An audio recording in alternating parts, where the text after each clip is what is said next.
జోహార్ తెలంగాణ మన వీరులకు, జోహార్ తెలంగాణ మన వీరులకు, జోహార్ ముచ్చర్ల సత్యనారాయణ గారికి.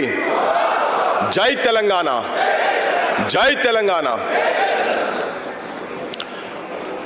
52లో idli sambar go back movement start అయిన కాడికెళ్ళి, గైర్ ముల్కీ గోబ్యాక్ మూమెంట్ స్టార్ట్ అయిన కాడికెళ్ళి ఈ పంచాయతీ ఇయ్యాల వరకు నడుస్తూనే ఉన్నది. వద్దు వద్దంటేనే వచ్చిరి నాడు, వచ్చిన వారు తెచ్చిరి కీడు అని రాసిండ్రు.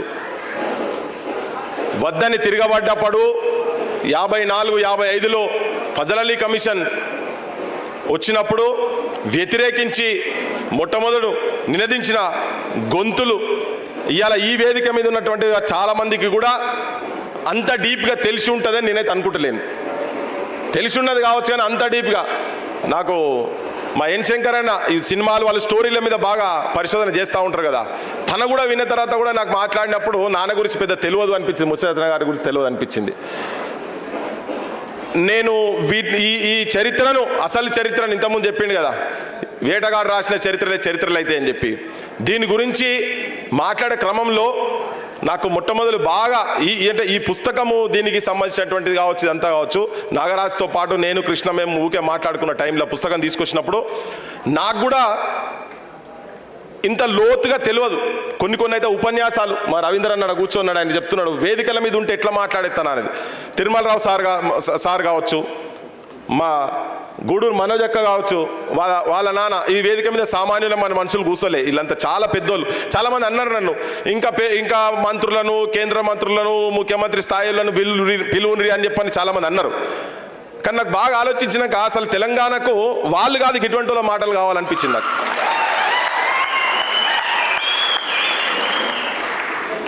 అంటే సరే నేను వాళ్ళను ఇన్సల్ట్ చేసుడు కాదు, దేనికి కాదు, కానీ అసలు ఏ ఆకాంక్షల గురించి అయితే తెలంగాణ వచ్చిందో, తెలంగాణ తీసుకొచ్చుకున్నామో, ఏ పోరాటం దేని గురించి అయితే 54, 55లో కలపద్దన్నప్పుడు జరిగినటువంటి పోరాటంలో 8 మంది విద్యార్థులు చచ్చిపోయినరు. దాని తర్వాత 1968 ఉద్యమం, మాదన్న మాకి రాజన్న దేవుడా అంతకన్నా మేము అడిగేది లేదు రాని 68లో గొంతెత్తిండు. ఈ పోరాటాలు నడుస్తూనే ఉన్నాయి. 369 మందిని నిర్దాక్షిణ్యంగా కాల్చి చంపిన తర్వాత, కాల్చి చంపినటువంటి దుర్మార్గుడు కేబీఆర్ పార్క్ రూపంలో, కాసు బ్రహ్మానంద రెడ్డి పార్క్ రూపంలో ఇప్పటికీ తెలంగాణ వచ్చిన తర్వాత కూడా ఇంకా వెలిసి ఉన్నాడు అక్కడ. అదేం విగ్రహాలు అట్లనే ఉన్నాయి, అస్తిత్వం అట్లే ఉన్నది. మొన్న 1200 మంది చనిపోయిన తర్వాత, తెలంగాణ తీసుకొచ్చుకున్న తర్వాత 12 ఏళ్ల తర్వాత అసలు నా తెలంగాణ ఏది అని చెప్పని ఇటువంటి వాళ్ళందరూ ఆలోచిస్తుంటే నిజంగా కూడా అందరూ ముక్కులు వేలేసుకునే పరిస్థితి వచ్చింది తెలంగాణ ప్రజలకు. ఇప్పటికీ తెలంగాణలో ఆత్మహత్యలు ఆగలేదు, రైతుల ఆత్మహత్యలు ఆగలేదు, నిరుద్యోగుల ఆత్మహత్యలు ఆగలేదు. నిరుద్యోగులు నా నౌకరు నాకు కావాలి అని చెప్పి రోడ్ల మీదకి వస్తే ఒళ్ళు వలగొడుతున్నారు, కేసులు పెడుతున్నారు. మరి ఎటువంటి వాళ్ళ చేతులలో ఇవాళ రాజకీయ వ్యవస్థ ఉన్నది? ఇటువంటి వాళ్ళని ముచ్చర సత్యనారాయణ గారిని ఎందుకు ఇవాళ స్ఫూర్తిగా తీసుకోవాలి, తన జీవితాన్ని ఎందుకు స్ఫూర్తిగా తీసుకోవాలని చెప్పని ఒక్కొక్కరు ఒక్కొక్క విధంగా మేము వ్యాస సంకలనం తిరుమలరావు సార్ మేము కూర్చున్నప్పుడు సార్ గైడ్ చేసిన దానికి ఇటువంటిది మనం ఒకటి తీసుకురావాలి, ఈ చరిత్ర బయటికి రావాలనుకున్నప్పుడు ఒక్కొక్కరు ఒక్కొక్క రకంగా దీన్ని వాళ్ళ ఆలోచన విధానంతో రాసిండ్రు. రాసిన వాళ్ళు ఇంకా చాలామంది వచ్చేది ఉండే. 2 పుస్తకాలు ఇవాళ ఆవిష్కరణ చేయాలనుకున్నాం. ఒకటనే తన ఆత్మకథ, జీవిత కథ ఒక పుస్తకం ఒకటి, తర్వాత వ్యాస సంకలనం ఒకటి. చాలామంది ఏం చెప్పిందంటే ఇది ఇట్లా కాదు, ఒక డే లాంగ్ సెషన్ జరగాలి దీని మీద.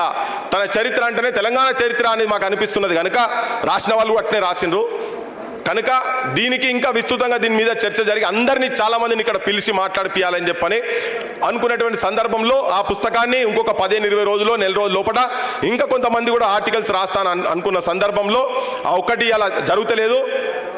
ఆత్మకథ కూడా దాంట్లో వెతుకుతుంటే ఎక్కడెక్కడియో చరిత్రలు ఇవన్నీ చాలా ఇంకా కూడా ఈ పుస్తకంలో ఇంకా రావాల్సినటువంటి అంశాలు కూడా చాలా ఉన్నాయి.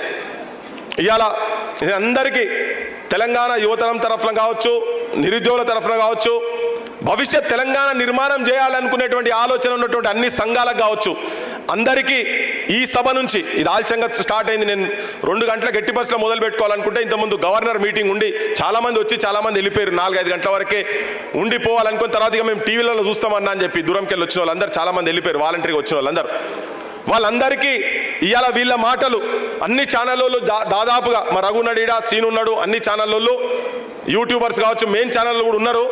మెయిన్ ఛానల్ మొత్తం చూపిస్తారో నాకు తెలియదు, కానీ ఒక్కొక్క మాట ఈ తెలంగాణ గడ్డ గురించి, అస్తిత్వం గురించి వీళ్ళ గుండెలకెళ్ళి వచ్చేటువంటి మాటలు ఇలా వినబోతున్నారు మీరు అందరు. తెలంగాణ ప్రజానికానికి చెప్పబోతున్నా నేను. ఎవరిని మాట్లాడించినా కానీ ఈ త్యాగాలు జరిగిన తర్వాత కూడా ఎందుకు నా తెలంగాణ అస్తిత్వం ఆత్మగౌరవంతో ఎందుకు లేదు అనేది ఒక ప్రశ్న వీళ్ళందరి లోపల ఉన్నది, నా లోపల కూడా ఉన్నది.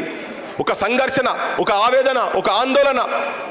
ఏమైతున్నది తెలంగాణకి, ఏమైతున్నది? అస్తిత్వాన్ని కోల్పోతున్నది నా తెలంగాణ అనేది, ఒక ప్రమాదకరమైన పరిస్థితులకు తెలంగాణ పోతున్నది అనేది అందరి అభిప్రాయంగా ఉండి, ఈ సందర్భంలో ఇప్పుడు ఈ నిమిషంలో అసలు ఈ జీవితం ఏంటిది, ముత్యాల సత్యనారాయణ గారి జీవితం ఏంటిది, దాంతోని యువతరం కావచ్చు, సంఘాలు కావచ్చు, రాజకీయాలు చేసేటువంటి కావచ్చు, తెలంగాణ అస్తిత్వం గురించి కొట్లాడేటువంటి వాళ్ళు కావచ్చు, అందరూ ఏం పాఠాలు నేర్చుకోవాలని దాంట్లో ఇవాళ ఆర్టికల్స్, అందరు ఆర్టికల్స్ వస్తాయి. దాదాపు అవి మిగతావి కూడా వస్తాయి, పత్రికలలో ప్రచురితమైనవి.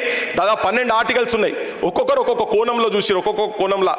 మా అన్న రమేష్ బాబు అన్న రాసుకుంటా చెప్తాడనిలా, అరే ఇప్పటిదాకా మనము తప్పు చేసినాం అంటే మనకే తెలియదు చరిత్ర అని చెప్పని. ఈ యువతరానికి, వచ్చే యువతరానికి ఆత్మవిశ్వాసంతో ఆత్మహత్యల సైడ్ పోకుండా ఒక సైనికుల లెక్క ఎట్లా కొట్లాడను అనే దాన్ని ఈ మీటింగ్లో ప్రధానమైన ఉద్దేశంగా, ఏం కొట్లాట, ఎక్కడి నుంచి, ఏ ఏ కోణాల నుంచి వచ్చి, బాల్యం గురించి కావచ్చు, మా వినాయక్ రెడ్డి సార్ తన బాల్యం ఎట్లా ఉండే, ఏం సంగతి అంటే ఒక్కొక్కరు ఒక అనుభవాలు ఉన్నాయి ఇలా చెప్పేటోళ్ళందరి. ఒక్కొక్కరి పాశం యాదిరంకులు వాళ్ళకు సోపతి ఉన్నది. ఆయన ఇప్పటికి కొట్లాడుతూనే ఉన్నాడు, మొత్తుకుంటూనే ఉన్నారు. కానీ వీళ్ళు పొద్దుగా లేస్తే మొత్తుకుంటోలే కాదే, ఏమైతే వీళ్ళతో నన్ను కాడుకున్నది. నాకు నిన్న సంగిశెట్టి అన్న ఆ జై తెలంగాణ పత్రికకు సంబంధించినటువంటి టైటిల్ పేపర్, ఒక్క పేపర్ కూడా లేదు. మేము అన్ని కట్టలు కట్టి ఒక పెద్ద మనిషి దగ్గర పెట్టినాం, ఓ 20-25 ఏళ్ళ కింద. ఇవాళ అడుగుతూనే పేపర్ లేవంటున్నాడు. పెట్టుకొని, ఎందుకంటే పుస్తకం బయటకు వస్తే అసలు చరిత్ర బయటకు వస్తుంది కదా. నా బుక్లో ఇప్పుడు లేదు, ఇప్పుడు వచ్చేటువంటి ఆత్మకథ లేదు, కానీ టైటిల్ ఇప్పుడు బయటకు వచ్చింది. సంగిశెట్టి అన్న ఈరోజు దాని మీద ఆర్టికల్ రాసిండు. అసలు జై తెలంగాణ పత్రిక ఏంది, దాని నేపథ్యం ఏంది, అమరన్న ఆర్టికల్ వచ్చిన తర్వాత దాంట్లో ఎట్లా రాజ్యం, బ్రహ్మానందరెడ్డి వీళ్ళందరూ ఎట్లా దాన్ని అనగదొక్కాలనే ప్రయత్నం చేస్తున్నారు. అంటే వాస్తవిక చరిత్రను, అప్పుడేమో భవిష్యత్ తెలంగాణ నిర్మాణం గురించి ముత్యాల సత్యనారాయణ గారు అసంటోలు కావచ్చు, ప్రభాకర్ రావు గారు అసంటోలు కావచ్చు, దేవులపల్లి అమరన్న అసంటోలు కావచ్చు, వీళ్ళందరూ ఆ పత్రికలో పనిచేసిన వాళ్ళు ఎట్లా నిర్మాణం చేయాలనుకునేది అన్ని కూడా అప్పుడు తొక్కి పెట్టాలంటే తెలంగాణ వచ్చిన తర్వాత కూడా వీళ్ళు తొక్కి పెడుతున్నారు. ఎందుకంటే నిజమైన చరిత్ర బయటకు వస్తుందనే ప్రమాదం, చరిత్ర బయటకు వస్తే అసలు రంగులు ఎవరేందనేది బయటకు వస్తాయని. ఇవాళ ఈ తెలంగాణకు నిజమైన భూమిపుత్రులు ఆత్మాభిమానంతో తెలంగాణ బతకాలనుకుంటే మాత్రం ఒక సైన్యం లెక్క, సైనికుల లెక్క, ఐడియాలజికల్ మిలిటెంట్స్ తెలంగాణకు అవసరం ఉన్నదని చెప్పని నేను ఈ వేదిక మీదకి వెళ్ళి తెలంగాణ 50 మంది తెలంగాణ జనానికి నేను విజ్ఞప్తి చేస్తున్నా. నా దృష్టిలో ఇలా ఏ రాజకీయ పార్టీ కూడా, ఏ పార్టీలో ఇలా అధికారం ఉన్నోళ్ళు కావచ్చు, ఆపోజిషన్లో ఉన్నోళ్ళు కావచ్చు, ఎవరిని చూసినా నాకైతే చిత్తశుద్ధితోటి తెలంగాణ ఆత్మ ఆవిష్కరించేటువంటి నాయకత్వం ఏ రాజకీయ పార్టీలో, నాకు ప్రస్తుతం ఉన్నటువంటి రాజకీయ పార్టీలు ఎవరి దగ్గర కనబడతలేదని చెప్పి నేను ప్రజలకు విజ్ఞప్తి చేయదలుచుకున్నా. పొద్దున్న లేస్తే మొత్తుకుంటూనే ఉన్నాం. అయితే నేను మధ్యలో మాట్లాడతా, ఇది వేలాది మంది, లక్షలాది మంది, ఒక చిన్న ఇన్విటేషన్ పెడితే లక్షలలో పోయింది అది. ఇలా నిన్న మొన్న మాట్లాడుకుంటా తిరుమలరావు సార్ చెప్పిండ్రు, నేను మనజక్క తిరుమలరావు సార్ కూర్చున్నప్పుడు చెప్పిండు, సత్యనారాయణ గారిది ఒక సినిమా తీయాలని, ఈ చరిత్ర సినిమా తీయాలి, బరాబర్ తీద్దాం సార్ అని చెప్పిన. శంకరన్నకు ఆల్రెడీ అనుభవం ఉంది. ఎందుకు తీయాలంటే దీన్ని కమర్షియల్ కాదు, అది అసలు ఆలోచన లేదు.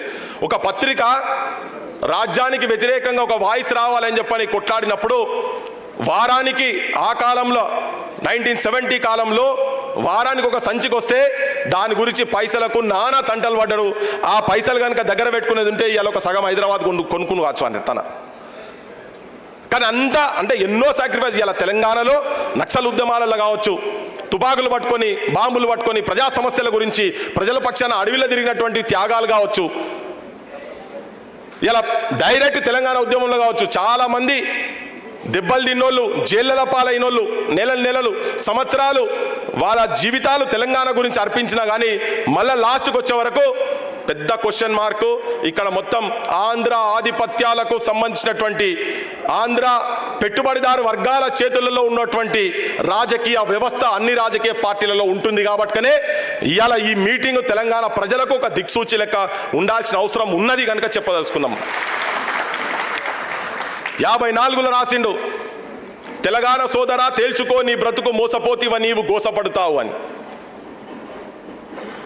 పోయిన ముఖ్యమంత్రి చంద్రశేఖర్ రావు చెన్నారెడ్డి వచ్చి ఉద్యమంలో ఒక యాంకర్ ఆయన అడుగుతుంటే చెన్నారెడ్డి పెద్ద నాయకత్వం వహించింది కదంటే కాదు, అంతకు ముందే తెలంగాణ చాలా భీకరంగా కొట్లాడింది, భావజల వ్యాప్తి కిందాక పోయింది, తనను ఉద్యమానికి ఆహ్వానం పలికిండ్రు అని అన్నాడు అని చెప్పిండు. రావోయి మర్రి చెన్నారెడ్డి ఇకనైనా రావేమి వెర్రి చెన్నారెడ్డి, రావోయి రామచంద్రారెడ్డి ఇకనైనా రావేమి మూగ చంద్రారెడ్డి అని పదం చెప్పిండు. ఆ పాట చెప్పిండు. నాకు నిన్న రాత్రి దొరికింది అది. మా వాళ్ళంతా వెంకటంతా చూస్తే దొరికింది అది పెడితే లక్షల మందికి పోయింది. కానీ చెప్పే క్రమంలో ఒక్కసారైనా కనీసం ఇది ముచ్చల సత్యనారాయణ గారు రాసిండని మాత్రం చెప్పలే. ఆ దుర్మార్గు నోట్లకెళ్ళి ఆ పదం రాలే. ఇవాళ అంటే అటువంటి నిజమైన చరిత్రలు ఇవాళ జై తెలంగాణ పత్రిక వస్తే అందరు రంగులు బయటపడతాయి. ఇంకా చాలా మంది ఉన్నారు, అన్సంగ్ హీరోస్ చాలా మంది ఉన్నారు కదా. ఈ స్థాయిలో ఉండకపోయినా వాళ్ళ స్థాయిలో వాళ్ళు చేసినటువంటి వాళ్ళు చాలా మంది ఉన్నారు. రాజమండ్రి జైలుకు పోయినటువంటి వాళ్ళు ఉన్నారు చాలా మంది. మా గోపాల్ కిషన్ సారాస్ వాళ్ళు, పత్రికా రంగంలో ఉన్నటువంటి వాళ్ళు కావచ్చు, ఆనందరావు తోట ఇటువంటి వాళ్ళు కావచ్చు, రఘువీర్ రావు గారు అసంటోళ్ళు కావచ్చు, చాలా మంది చరిత్రలు ఉన్నాయి. ఈ యువతరం తెలుసుకొని వాటిని తవ్వి బయటికి తీసుకొచ్చే ప్రయత్నం చేస్తూ ఉన్నాం. ఈ ముసుగులో కొన్ని రాజకీయ వ్యవస్థలు రేపు వచ్చే ప్రమాదం కూడా ఉంది.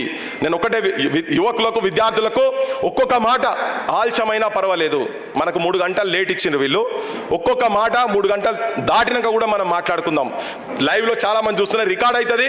ఎవరికైనా వీలుగాని వాళ్ళు ఉంటే కూడా రేపు ఇది రికార్డ్ అయ్యి మా వాళ్ళు బాధ్యత తీసుకున్నటువంటి సోషల్ మీడియా కావచ్చు, మెయిన్ స్ట్రీమ్ మీడియాలో ఎంత చూపిస్తారో నాకు తెలియదు, కానీ వాళ్ళందరూ రికార్డులు చేసి రేపు ఇన్ని స్టోరీస్ చేసి యువతరాన్ని చైతన్యం చేసేటువంటి ఆలోచనతో మేము ముందుకు పోతున్నాం.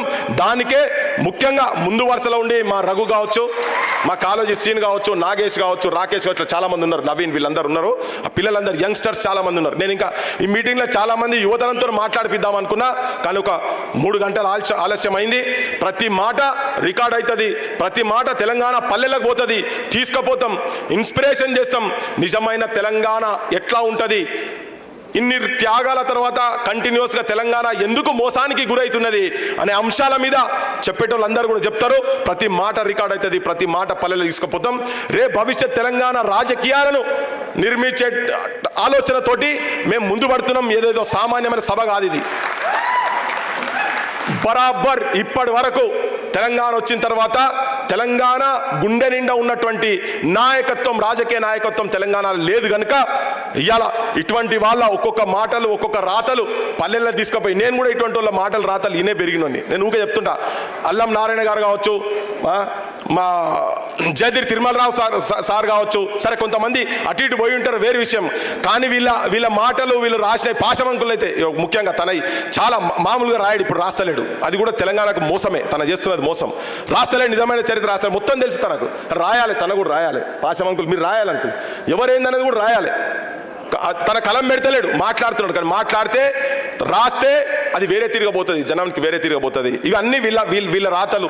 మాడబు శ్రీధర్ అన్నయ్య కావచ్చు, ఇటువంటి వాళ్ళు అందరి ఇవాడు కూర్చున్న విరాసత్ అన్న, ఇటువంటి వాళ్ళందరి కూడా ఈ మాటలు, ఉపన్యాసాలు విద్యార్థిలో ఉన్నప్పుడు అవన్నీ ఇమిడి నెత్తిలో ఉండి ఈ ప్రస్తుతం రాజకీయ వ్యవస్థను ఎందుకో డైజెస్ట్ అవుతలేదు. అది అద్భుతమైన నీతివంతం. మా చంద్రకుమార్ సార్ ఉద్యమంలో లేకపోవచ్చు, కానీ భవిష్యత్ తెలంగాణ ఎట్లా ఉండాలనే దాని మీద తనకు స్పష్టత ఉన్నది. ఎన్నో పోరాటాలు చేసినటువంటి మా విమలక్క ఇప్పుడు ఆఖరికి వచ్చే వరకు వీళ్ళు కూడా ఉన్న రాజకీయ నాయకత్వం దగ్గరికి ఏదైనా అవసరాలు ఉన్నా ఏమున్నా కానీ వాళ్ళు కూడా ఎవరు సాటిస్ఫైడ్ లేరు. మా జిల్కర ఎక్కడనో నాయకత్వం పట్టుకుని ఆయన మొత్తుకుంటున్నారు, అందరు మొత్తుకుంటారు. మా సంగిశెట్టి అన్న కావచ్చు, అంటే ఎక్కడనో స్కైబాబా కావచ్చు, ఎక్కడనో వాళ్ళ లోపల అరే మనం ఓడిపోయినామా అనే ఒక ఆవేదన ఉన్నది. ఈ ఆవేదనను రేపు రాయండి, పల్లెకు తీసుకుపోదాం. నిజమైన తెలంగాణ ఎట్లా ఉండాలనో, ఎటువంటి మనస్సులు, ఎటువంటి మనస్తత్వాలు, ఎటువంటి ఆలోచనలు, ఎట్లా ఆచరణలో ముచ్చల సత్యనారాయణ గారి జీవితాన్ని ఆదర్శంగా తీసుకొని ఆయన ఆచరణలు చేసి చూపించింది. ఉట్టిగా చెప్పలే.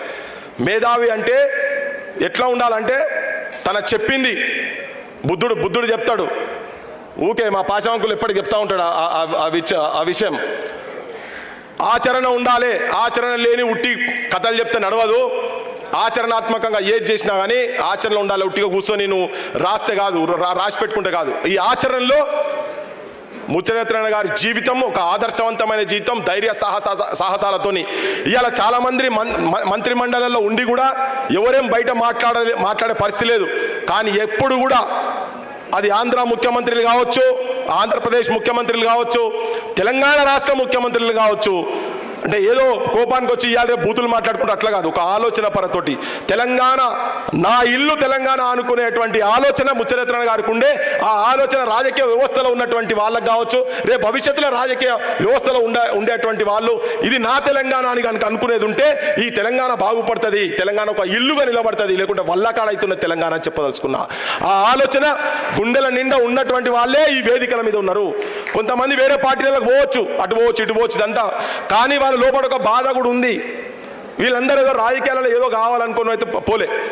ఒక చిన్న ఏంటంటే ఒక 45, 46, 50 ఏళ్ళ పైన ఈ తెలంగాణ మూలవాసి ఆదివాసీల మీద ఎవరు చేయనటువంటి, ఏ ప్రభుత్వాలు చేయనటువంటిది నిధి తీసుకొచ్చి సంస్కృతి సాంప్రదాయం ఆచారాలు కట్టుబాట్లు వాళ్ళు వాడినటువంటి ఇంప్లిమెంట్స్ కావచ్చు అన్నిటిని తీసుకొచ్చి ఒక దగ్గర పెడితే ఒక 5 ఎకరాల భూమి కూడా కనీసం వాటి అస్తిత్వాన్ని నిలువబెట్టేటువంటి 5 ఎకరాల ఒక భూమి కూడా ఇయ్యలేనటువంటి దుస్థితి నా తెలంగాణ వచ్చిన తర్వాత ఉన్నదంటే ఆలోచన చేసుకోరు. ఇక అది తిరుమలరావు సారి చేసింది. అది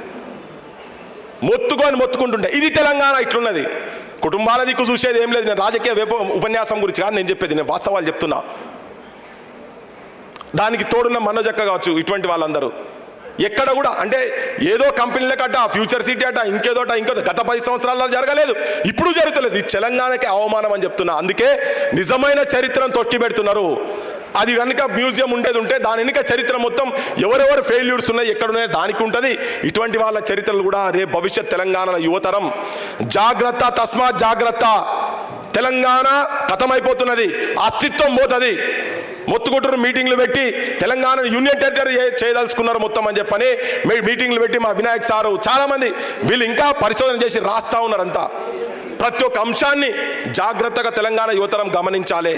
తెలంగాణ నాశనం చేసి తెలంగాణ అస్తిత్వాన్ని లేకుండా చేసేటువంటి పెద్ద కుట్ర, రాజకీయ కుట్ర ఆంధ్ర ప్రాంతం వాళ్ళు ఇక్కడ ఉన్నటువంటి వాళ్ళు ఇంకా చులకన చూసుకుంటూ మన అస్తిత్వాన్ని దెబ్బతీసే ప్రమాదం జరుగుతున్నది. కాబట్టి తెలంగాణ అనేది యువతరం జాగ్రత్త కనుక లేకుండేది ఉంటే ఈ భారతదేశం నుంచి తెలంగాణ మ్యాప్ పోతుంది, తెలంగాణ కల్చర్ పోతుంది, తెలంగాణ సంస్కృతి పోతుంది, తెలంగాణ భాష పోతుంది, యాస పోతుంది, అన్నీ పోతాయి.